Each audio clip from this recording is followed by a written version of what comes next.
Hi friends, മത്സര പരീക്ഷകളിൽ സ്ഥിരമായി കണ്ടുവരുന്ന ഒരു ഏരിയയാണ് ഭിന്നസംഖ്യകൾ അഥവാ ഫ്രാക്ഷൻസ്. കേട്ടറ്റ് പരീക്ഷയായാലും PSC പരീക്ഷയായാലും മറ്റേത് മത്സര പരീക്ഷയായാലും ഒരു മാർക്ക് അല്ലെങ്കിൽ ഒന്നിലധികം മാർക്ക് ഈ ഏരിയയിൽ നിന്ന് വരാറുണ്ട്. അതുകൊണ്ട് ഈ ഏരിയ നിങ്ങൾ കൃത്യമായിട്ട് നിർബന്ധമായിട്ട് പഠിച്ചിരിക്കണം. എൻ്റെ വീഡിയോ തന്നെ കാണണമെന്നില്ല, ഏതെങ്കിലും ഒരു വീഡിയോ കണ്ട് ഈ ഭാഗം നിങ്ങൾ ക്ലിയർ ചെയ്യണം. അപ്പോൾ ഭിന്നസംഖ്യകളുമായി ബന്ധപ്പെട്ട് നമ്മൾ പഠിക്കുമ്പോൾ അടിസ്ഥാനപരമായി നമ്മൾ മനസ്സിലാക്കേണ്ടത് 4 ചതുഷ്ക്രിയകളാണ്. അഥവാ അതിൻ്റെ അഡീഷനും സബ്ട്രാക്ഷനും മൾട്ടിപ്ലിക്കേഷനും ഡിവിഷനും അഥവാ ഗുണനം, ഹരണം, കൂട്ടലും, കുറയ്ക്കലും. അതുമായി ബന്ധപ്പെട്ട ഏത് പ്രവർത്തനങ്ങളും നമുക്ക് ചെയ്യാനായിട്ട് കഴിയും. അപ്പോൾ അത്തരത്തിലുള്ള ഒരു വീഡിയോ ആണ്, അതിൻ്റെ ഒരു ഇൻട്രോ ആയിട്ടാണ്, അതായത് ഒരു ആമുഖമായിട്ടാണ് നമ്മൾ ഇന്നത്തെ വീഡിയോ ചെയ്യുന്നത്. അതിനുശേഷം നമുക്ക് കുറച്ച് മത്സര പരീക്ഷകളിൽ അതാ കേട്ടറ്റും PSC ഇങ്ങനെയുള്ള പരീക്ഷകളിൽ നിന്നുള്ള കുറച്ച് ക്വസ്റ്റ്യൻസും പരിചയപ്പെടാം. ഒരു എക്സാമ്പിൾ നോക്കാം. സാധാരണയായിട്ട് നമ്മൾ ഉപയോഗിക്കുന്ന ഒന്നാണ് ഹാഫ് എങ്ങനെയാണ് ഭിന്നസംഖ്യാ രൂപത്തിൽ എഴുതുക? 1/2, 2ൽ ഒരു ഭാഗം എന്നാണ് ഇതുകൊണ്ട് ഉദ്ദേശിക്കുന്നത്. ഇതിൻ്റെ മുകളിൽ എഴുതിയ സംഖ്യ എന്ന് പറയുന്നത് ഇതിൻ്റെ അംശമാണ്, താഴെ ഛേദമാണ്. അഥവാ ഇത് ന്യൂമറേറ്റർ എന്ന് പറയും, ഇത് ഡിനോമിനേറ്റർ, ഇങ്ങനെയാണ് ഇത് പറയുന്നത്. അപ്പോൾ ഇതുമായി ബന്ധപ്പെട്ട ക്രിയകളാണ് നോക്കുന്നത്. ആദ്യമായിട്ട് നമ്മൾ അഡീഷനാണ് പരിചയപ്പെടുന്നത്. ഞാനൊരു ഭിന്നസംഖ്യ എഴുതാം, 2 ഭിന്നസംഖ്യകൾ ആഡ് ചെയ്യുന്നത് എങ്ങനെയാണെന്ന് നോക്കാം. ഒരു 1/5 പ്ലസ് 2/5 ഇതിൻ്റെ സങ്കലനമാണ് നമ്മൾ നോക്കുന്നത്, അഡീഷൻ. അപ്പോൾ ഇതിലൊന്നും ചെയ്യാനില്ല, നമ്മൾ വളരെ എളുപ്പമാണ്. അംശം എന്ന് പറയുന്നത് 1 ആണ്, ഇവിടെ 2 ആണ്. ഛേദം എന്ന് പറയുന്നത് ഇവിടെ 5 ആണ്, ഇവിടെ 5 ആണ്. നേരെ ആഡ് ചെയ്യാനേ ഉള്ളൂ. അതായത് ഡിനോമിനേറ്റർ സെയിം ആയിരിക്കും, 5 എന്നിടുക. ഇത് രണ്ടും ആഡ് ചെയ്യുക. 1 + 2 എന്ന് പറയുന്നത് എത്രയാണ്? 3. 3/5 ആണ് ഇതിൻ്റെ ആൻസർ എന്ന് പറയുന്നത്. അതായത് നോക്കാം, നമ്മൾ ഉദാഹരണത്തിന് ഒരു കേക്ക് നമ്മുടെ കയ്യിലുണ്ടെന്ന് വിചാരിക്കാം. ഈ കേക്കിനെ 5 ഭാഗങ്ങളാക്കിയെന്ന് വിചാരിക്കാം. അതിൽ ഒരു ഭാഗം നമ്മൾ ആദ്യം കഴിച്ചു. പിന്നെ കുറച്ച് കഴിഞ്ഞപ്പോൾ ആ 5 ഭാഗമാക്കിയ കേക്കിൽ നിന്ന് 2 ഭാഗവും കൂടെ നമ്മൾ കഴിച്ചു. അപ്പോൾ ആകെ എത്ര ഭാഗമായി? 5 പീസാക്കിയതിൽ 3 ഭാഗം നമ്മൾ കഴിച്ചു. അത്രയേ ഉള്ളൂ. ഇത് ആദ്യത്തേതായതുകൊണ്ട് ഞാൻ ഇങ്ങനെ ഒന്ന് വിശദീകരിച്ചു എന്നേ ഉള്ളൂ. കാരണം താഴെയുള്ള 5ഉം 5ഉം എന്തുകൊണ്ട് കൂട്ടുന്നില്ല എന്ന് സംശയം ആർക്കെങ്കിലും ഉണ്ടെങ്കിൽ അതങ്ങനെ കൂട്ടാനുള്ളതല്ല. ഇതിൻ്റെ ആശയം മനസ്സിലാക്കുക. 5ൽ ഒരു ഭാഗവും 5ൽ 2 ഭാഗവും ആഡ് ചെയ്യുക എന്നതാണ് ഇതുകൊണ്ട് ഉദ്ദേശിക്കുന്നത്. അപ്പോൾ മുകളിലുള്ള അംശം 2ഉം കൂട്ടി ഇവിടെ എഴുതുന്നു, താഴെ ഇത് രണ്ടും സെയിം ആണ്, 5 തന്നെയാണ് ഇവിടെ വരിക. 3/5 ആണ് ഇതിൻ്റെ ആൻസർ. ഇനി നേരെ ഇതിൻ്റെ വ്യവകലനം അഥവാ സബ്ട്രാക്ഷൻ ആണ് അടുത്ത് നോക്കാൻ പോകുന്നത്. ഒരു ഉദാഹരണത്തിന് 3/8 മൈനസ് 2/8 ഇങ്ങനെയാണെങ്കിൽ ഇതെങ്ങനെയാണ് ചെയ്യുക? ഇതേ പാറ്റേൺ തന്നെയാണ് ഇതിനും ഫോളോ ചെയ്യേണ്ടത്. ഛേദം അഥവാ ഡിനോമിനേറ്റർ സെയിം ആയിരിക്കും, /8 തന്നെയാണ്. ഇവിടെ 3 - 2 എത്രയാണ്?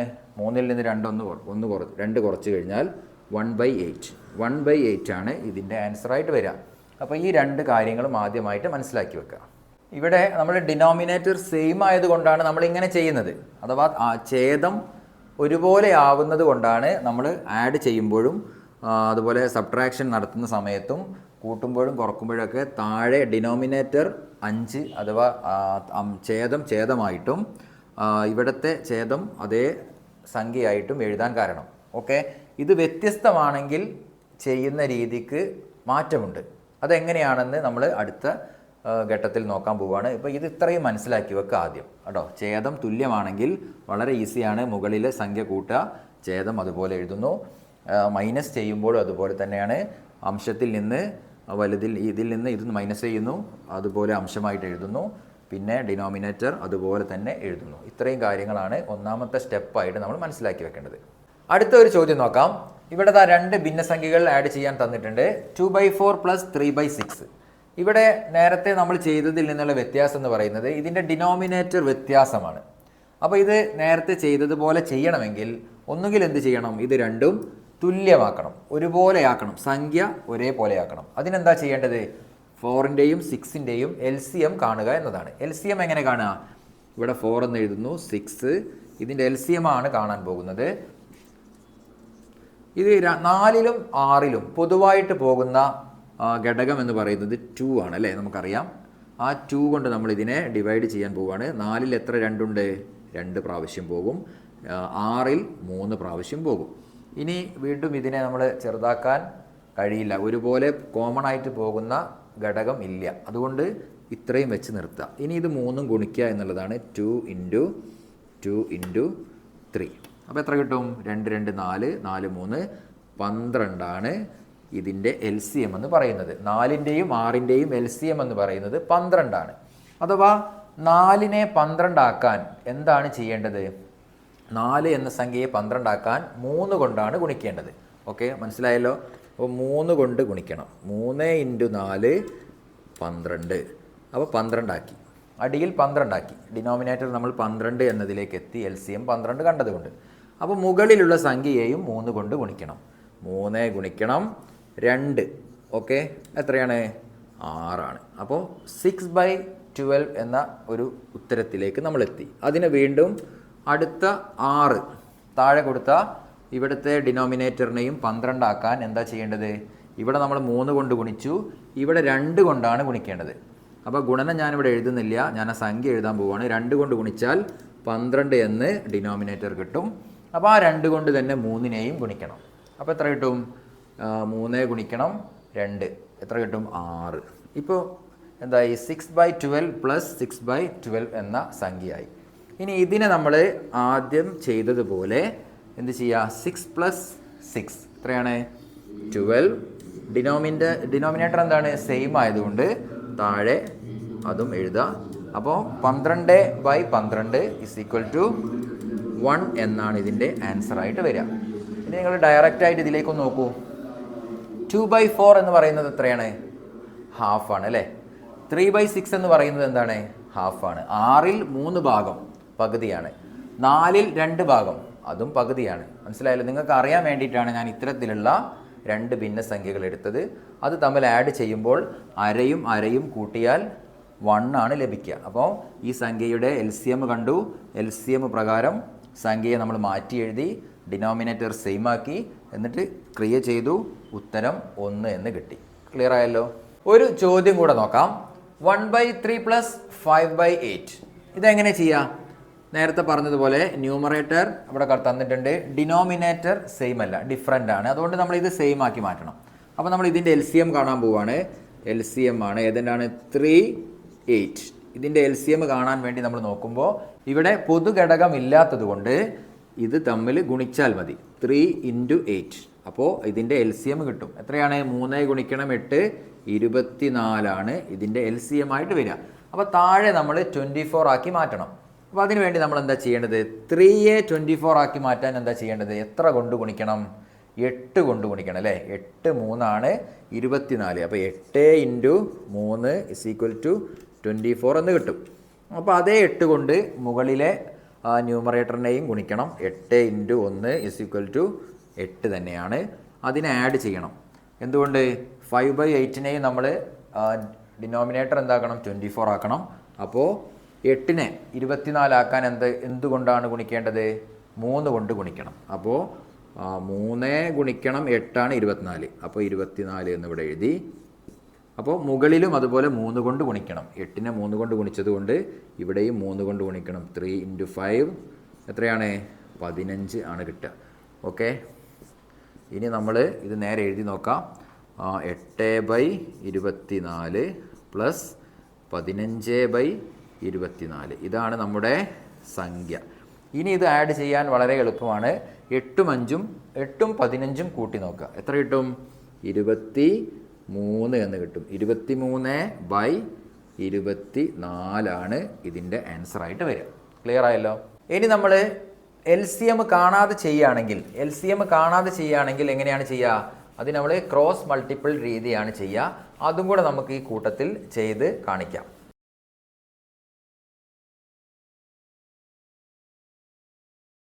അപ്പോൾ നേരത്തെ നമുക്ക് LCM കണ്ടുകൊണ്ട് നമ്മൾ ചെയ്ത ഉത്തരം ഇവിടെ തന്നിട്ടുണ്ട്, നമ്മൾ എഴുതിയിട്ടുണ്ട്.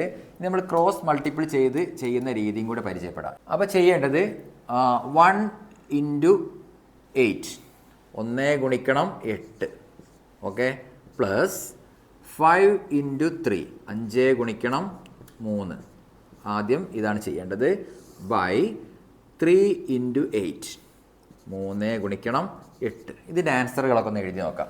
ഒരു 8 എത്രയാണ്? 8 പ്ലസ് 5 3 15 ബൈ 3 8 24. അപ്പോൾ എത്രയാണ് ആൻസർ? 23 ബൈ 24. ഇപ്പോൾ നേരത്തെ കിട്ടിയ ആൻസറും ഇപ്പോൾ കിട്ടിയ ആൻസറും നമ്മൾ എഴുതിയിട്ടുണ്ട്. ഒന്ന് തന്നെയാണ്. LCM കണ്ടുകൊണ്ട് നമ്മൾ ചെയ്ത രീതിയാണ് ഇത്. ഇനി അത് ചെയ്യാതെ ഡയറക്റ്റായിട്ട് ക്രോസ് മൾട്ടിപ്പിൾ ചെയ്തുകൊണ്ട് കണ്ടെത്തിയതാണ് ഇത്. ഏത് രീതിയിലും നമുക്ക് ചെയ്യാം. ഏതാണോ എളുപ്പം ആ രീതി നമ്മൾ തിരഞ്ഞെടുക്കുക. അടുത്തതായിട്ട് നമുക്ക് ഒരു സബ്ട്രാക്ഷനാണ് നോക്കാൻ പോകുന്നത്. ഡിനോമിനേറ്റർ വ്യത്യസ്തമായ രണ്ട് ഭിന്നസംഖ്യകളാണ് ഞാൻ ഇവിടെ ചെയ്യുന്നത്. 3/5 2/4 മൈനസ് ചെയ്യാൻ പോകുന്നത്.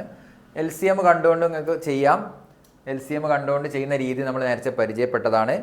ഞാനിവിടെ ക്രോസ് മൾട്ടിപ്പിളാണ് ചെയ്യുന്നത്. അപ്പോൾ 3 × 4 ആണ് ആദ്യം ചെയ്യുന്നത്. 3 × 4. ഇവിടെ മൈനസ് ആണ്. നേരത്തെ പ്ലസ് ആയതുകൊണ്ട് പ്ലസ് ഇട്ടു, മൈനസ് ആയതുകൊണ്ട് മൈനസ് എന്ന് അടയാളപ്പെടുത്തുക. മൈനസ് കുറയ്ക്കാനുള്ളത് അങ്ങനെ തന്നെ ചെയ്യണം, അല്ലെങ്കിൽ മാറിപ്പോകും. 2 × 5 2 × 5 എഴുതി. പിന്നെ 5 × 4. ഇതിൻ്റെ ഉത്തരങ്ങളൊക്കെ എഴുതി നോക്കാം.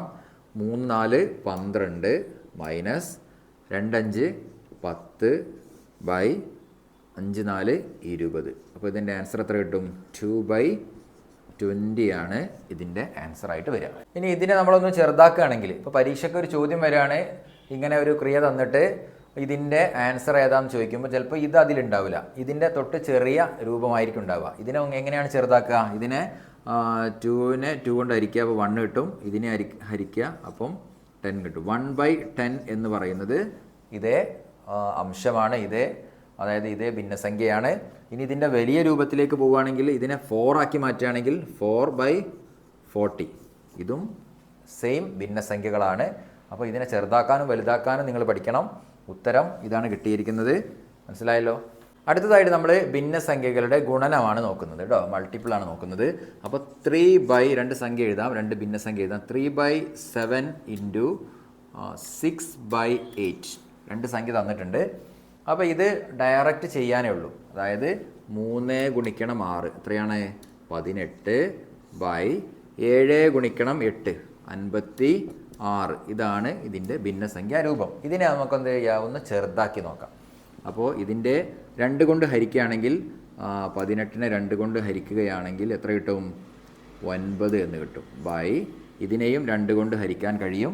അപ്പോൾ 28 എന്ന് കിട്ടും. ഓക്കെ, ഇത് ഇങ്ങനെ ചെറുതാക്കി നമുക്ക് എഴുതാം. ഇനി രണ്ട് ഭിന്നസംഖ്യകൾ ഹരിക്കുകയാണെങ്കിൽ, പരസ്പരം ഹരിക്കുകയാണെങ്കിൽ എന്താണ് ചെയ്യേണ്ടത് എന്നാണ് നോക്കുന്നത്. ചോദ്യം ഇവിടെ എഴുതിയിട്ടുണ്ട്. 5/9 ഹരിക്കണം 3/7. അതിൻ്റെ ആൻസർ കണ്ടെത്താൻ വേണ്ടി ഇതിൻ്റെ രണ്ടാമത്തെ ഭിന്നസംഖ്യ അതിൻ്റെ വിൽക്രമം കൊണ്ട് ഗുണിച്ചാൽ മതി. വിൽക്രമം കാണാൻ എന്ത് ചെയ്യുക? നേരെ തിരിച്ചെഴുതിയാൽ മതി. എങ്ങനെയാണ് എഴുതാൻ നോക്കുക? 5/9 ഗുണിക്കണം, ഇതിനെ തിരിച്ചെഴുതുക 7/3. എന്നിട്ട് എന്ത് ചെയ്യുക? ഗുണനത്തിന് നമ്മൾ നേരത്തെ എന്താണോ ചെയ്തത് അതുപോലെ ചെയ്യുക. അപ്പോൾ 5നെയും 7നെയും ഗുണിക്കുക. 5 7 എത്രയാണ്? 5 × 7 = 35/9. 9 × 3 എത്രയാണ്? 27. അപ്പോൾ ഇതിൻ്റെ ആൻസർ എന്ന് പറയുന്നത് 35/27 എന്നാണ് ഇതിൻ്റെ ആൻസറായിട്ട് കിട്ടുക. അപ്പോൾ നമ്മൾ ചതുഷ്ക്രിയകൾ, ഭിന്നസംഖ്യകളുടെ ചതുഷ്ക്രിയകൾ എങ്ങനെയാണെന്ന് പഠിച്ചു. ആദ്യം നമ്മൾ കൂട്ടലാണ് പഠിച്ചത്. കൂട്ടുമ്പോൾ ഡിനോമിനേറ്റർ സെയിം ആണെങ്കിൽ അംശങ്ങൾ തമ്മിൽ കൂട്ടുക, ഛേദം അതുപോലെ തന്നെ എഴുതുക. ഇനി സബ്ട്രാക്ഷൻ ചെയ്യുകയാണെങ്കിൽ അതുപോലെ തന്നെ ചെയ്യുക. അതുപോലെ വ്യത്യസ്തമാണെങ്കിൽ ഛേദം അഥവാ ഡിനോമിനേറ്റർ വ്യത്യസ്തമാണെങ്കിൽ ഒന്നെങ്കിൽ LCM കാണുക, അല്ലെങ്കിൽ ക്രോസ് മൾട്ടിപ്പിൾ ചെയ്തിട്ട് ആൻസർ കണ്ടെത്തുക. ഇനി നമ്മൾ ഗുണനത്തിൻ്റെ കേസിലാണെങ്കിൽ അംശം അംശത്തെ കൊണ്ട് ഗുണിക്കുക, ഛേദം ഛേദം കൊണ്ട് ഗുണിക്കുക, എന്നിട്ട് എഴുതാം. ഇനി ഹരണമാണെങ്കിലോ ഹരണത്തിൻ്റെ രണ്ടാമത്തെ സംഖ്യ എന്ത് ചെയ്യുക? അതിൻ്റെ വിൽക്രമം കാണുക, വിൽക്രമമായിട്ട് എഴുതുക അഥവാ തിരിച്ചെഴുതുക. തിരിച്ചെഴുതിയിട്ട് ഗുണനത്തിന് ചെയ്യുന്ന രീതിയിൽ എന്ത് ചെയ്യുക? അതും ചെയ്യുക. ഇങ്ങനെ 4 രീതിയിലും ചെയ്യാനായിട്ട് കഴിയും. ഇതിൻ്റെ കൂട്ടത്തിൽ നമ്മൾ മനസ്സിലാക്കേണ്ട മറ്റൊരു കാര്യം കൂടെ ഉണ്ട്. മിക്സ്ഡ് ഫ്രാക്ഷൻസ് വരാറുണ്ട്, അഥവാ മിശ്ര ഭിന്നം. അതെങ്ങനെയാണ് ചെയ്യാൻ നോക്കുക. ഒരു ഉദാഹരണം പറയാം. സാധാരണ നമ്മൾ ഉപയോഗിക്കുന്ന ഒന്നാണ് 1.5, 1.5 എന്ന് ഉപയോഗിക്കാറുണ്ട്. ഇങ്ങനെയാണ് 1.5 എഴുതുക. 1/2 അല്ലേ? ഇങ്ങനെയാണ് 1.5 എന്ന് നമ്മൾ സാധാരണ എഴുതുക. ഇതിനെ നമ്മൾ ആദ്യം എന്ത് ചെയ്യണം? ഇത്തരത്തിലുള്ള ചോദ്യം വരികയാണെങ്കിൽ ആദ്യം ഇതിനെ ഭിന്നസംഖ്യാ രൂപത്തിലേക്ക് മാറ്റണം. ഇത് മിക്സ്ഡ് ആണ്, അഥവാ ഒരു പൂർണ്ണസംഖ്യയുണ്ട്, അതുപോലെ ഒരു ഭിന്നസംഖ്യയുണ്ട്. ഇതിനെ നമ്മൾ ഭിന്നസംഖ്യാ രൂപത്തിലേക്ക് മാറ്റുകയാണ്. ചെയ്യേണ്ടത് ഇത്രയാണ്: 1 × 2, ഈ രണ്ടിനെയും ഈ ഒന്നിനെയും ഗുണിക്കുക, അഥവാ ഈ ഡിനോമിനേറ്ററിനെയും ഈ പൂർണ്ണസംഖ്യയെയും ഗുണിക്കുക. എന്നിട്ട് ഈ മുകളിലുള്ള അംശം എന്ത് ചെയ്യുക? ആഡ് ചെയ്യുക. അപ്പോൾ ഇവിടെ ചെയ്യാം 1 × 2 പ്ലസ് മുകളിലുള്ള 1 ആഡ് ചെയ്യുക ബൈ ഈ ഡിനോമിനേറ്റർ അതുപോലെ തന്നെ എഴുതാം. മനസ്സിലായല്ലോ? ഇത് രണ്ട് ഗുണിക്കുക, 1 × 2 പ്ലസ് 1 എഴുതി ബൈ ഡിനോമിനേറ്റർ അതുപോലെ ഇവിടെ എഴുതുന്നു. ഇതിൻ്റെ ആൻസർ എത്രയാണ്? 2, 2 + 1 3/2 എന്ന രീതിയിലേക്ക് ഇതിൻ്റെ ഉത്തരം കിട്ടും. അപ്പോൾ ഇതിൻ്റെ ഭിന്നസംഖ്യാരൂപം 3/2, അഥവാ 2ൽ 3 ഭാഗം. ഓക്കെ, വിഷമ ഭിന്നത്തിലേക്ക് മാറും. അപ്പോൾ 3/2, അഥവാ 2ൽ 3 ഭാഗം എന്ന് പറയുന്നത് 1.5 അതാണ് ഇവിടെ മിക്സ്ഡ് ഫ്രാക്ഷൻസ് ആയി തന്നത്. ഇത്തരത്തിലുള്ള ചോദ്യം വരുമ്പോൾ നമ്മൾ ആ ചോദ്യത്തെ ആദ്യം ഈ രീതിയിലേക്ക് മാറ്റുന്നു, എന്നിട്ട് നമ്മൾ നേരത്തെ പഠിച്ചതുപോലുള്ള ക്രിയകൾ ഉപയോഗിച്ച് ചെയ്യുകയും ചെയ്യുന്നു. അപ്പോൾ അത്തരത്തിലുള്ളൊരു ചോദ്യം കൂടെ നമുക്ക് നോക്കാം. അപ്പോൾ നമ്മൾ മിക്സ്ഡ് ഫ്രാക്ഷൻ ഉപയോഗിച്ച് ചെയ്യുന്ന ഒരു ക്രിയ കൂടെ നോക്കാം. 5 3/4 ഹരിക്കണം 3 1/2 ഇങ്ങനെയാണ് ചോദ്യം. അപ്പോൾ ഇത് നമ്മൾ എന്ത് ചെയ്യാം? ആദ്യം ഒരു ഭിന്നസംഖ്യാ രൂപത്തിലേക്ക് മാറ്റാം. അപ്പോൾ ഇതിനെ ആദ്യം ഞാൻ നേരത്തെ പറഞ്ഞതുപോലെ 4ഉം 5ഉം ഗുണിക്കുക, എന്നിട്ട് മുകളിലെ അംശം ആഡ് ചെയ്യാം. അപ്പോൾ അതുപോലെ തന്നെ ചെയ്യാം. 5 × 4 + 3/4 ഹരിക്കണം 3 × 2. 3 × 2 എന്ന് പറഞ്ഞാൽ ഇതാണ്, ഇത് തമ്മിലാണ് ഗുണിക്കുന്നത് കേട്ടോ. എന്നിട്ട് ആഡ് ചെയ്യുക 3 × 2 + 1/2. ഇനി ഇതിൻ്റെ ആൻസറുകൾ എഴുതി നോക്കാം. 5 × 4 20 + 3/4 ഹരിക്കണം 3 2 6 + 1 ഹരിക്കണം 2. ഇതിൻ്റെ ആൻസർ എന്ത് ചെയ്യും? 23/4 ഹരിക്കണം 7/2. ഈ രീതിയിലേക്കാണ് ഇതിൻ്റെ ആൻസർ നമ്മൾ ചോദ്യത്തെ നമ്മൾ ഭിന്നസംഖ്യാ രൂപത്തിലേക്ക് മാറ്റി. ഇനി ഇവിടുത്തെ ക്രിയ എന്ന് പറയുന്നത് ഹരണമാണ്. ഹരണം ചെയ്യുന്ന സമയത്ത് എന്ത് ചെയ്യണം? ഇതിൻ്റെ വിൽക്രമം കൊണ്ട് ഗുണിക്കുകയാണ് വേണ്ടത്. അപ്പോൾ നമ്മൾ ഇവിടേക്ക് മാറ്റി എഴുതാം. 23/4 ഇൻറ്റു ഇതിനെ തിരിച്ചെഴുതാം 2/7 എന്ന രീതിയിലേക്ക് എഴുതാം. ഇനി ഇതിനെ നേരെ ഗുണിക്കാം. 23 × 2 എന്ന് പറയുന്നത് എത്രയാണ്? 46/4 × 7 4 7 28. അപ്പോൾ ഇതിൻ്റെ ആൻസർ 46/28 എന്നതാണ് ഇതിൻ്റെ ആൻസറായിട്ട് ലഭിക്കുക. അപ്പോൾ ഇത്രയും പറഞ്ഞത് നിങ്ങൾക്ക് മനസ്സിലായിട്ടുണ്ടാകും. അപ്പോൾ ചതുഷ്ക്രിയകൾ ഭിന്നസംഖ്യയിൽ എങ്ങനെയാണ് ചെയ്യേണ്ടത് എന്ന് പഠിച്ചു കഴിഞ്ഞു. എല്ലാ പരീക്ഷയിലും, മത്സര പരീക്ഷകളായ ഏത് പരീക്ഷയെ നിങ്ങൾ എടുത്തു നോക്കുകയാണെങ്കിലും അതിൻ്റെ പ്രീവിയസ് ക്വസ്റ്റ്യൻ പേപ്പർ റെഫർ ചെയ്യുമ്പോൾ ഭിന്നസംഖ്യയിൽ നിന്ന് ഒരുപാട് ചോദ്യങ്ങൾ വരാറുണ്ട്. അതുകൊണ്ട് ആ ഏരിയ നിങ്ങൾ നിർബന്ധമായിട്ട് പഠിച്ചു പോയാൽ തീർച്ചയായിട്ടും നിങ്ങൾക്ക് നല്ല മാർക്ക് സ്കോർ ചെയ്യാൻ കഴിയും. LCM കാണുന്നതും മറ്റു ചോദ്യങ്ങളുമായിട്ട് അടുത്ത വീഡിയോയിൽ നമുക്ക് വീണ്ടും കാണാം. താങ്ക്